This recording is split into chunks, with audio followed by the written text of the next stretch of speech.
when you take money from customers, they become a constituent in your business and one that could be potentially difficult to manage.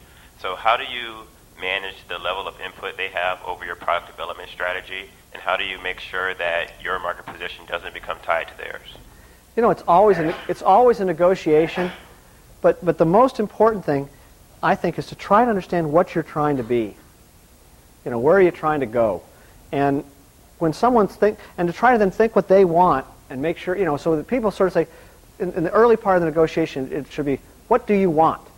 And we say, what do we want? You know, and how can, and okay, let's assume we're all going to get that. What do we do based on that? You know, we were trying to do a deal with a chip company recently, where what we said was, they wanted to design this chip. We had a bunch of IP that would help them speed the design of that chip.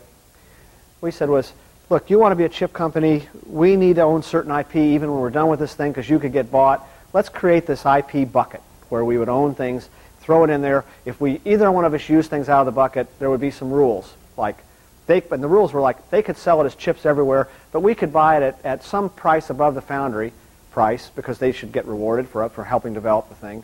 And we would help them create chips, and they could take it to the rest of the world, and we would help make that chip a standard. And their venture capitalists got all uptight. The management of the company, which, by the way, had been sort of like our company, they'd been independent for 10 years, they thought that sounded like a good idea, and I thought it was too, because everybody's wants were dealt with.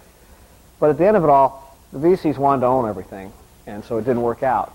But my point of the story is, I think it's important to try to decide, you know, what each of you want, you know, out of a relationship. Now, that wasn't a customer, but generally you can do that with customers too. What do you want? And oftentimes they'll lead you to see, oh yeah, but what you want, some of the things you think you want, those aren't really essential to your business. You know, give those up. I mean, you can hang on to things that probably shouldn't be a part of your business too long. Keep focused. The more you focus, the easier it'll be to keep moving forward, I guess. Probably too many homilies going on, you know, too many little homely expressions going on here. Come on up afterwards if you want, and I'll be happy to stay around for a while and talk, and otherwise, gee, thanks for inviting me. It's great to talk to you guys.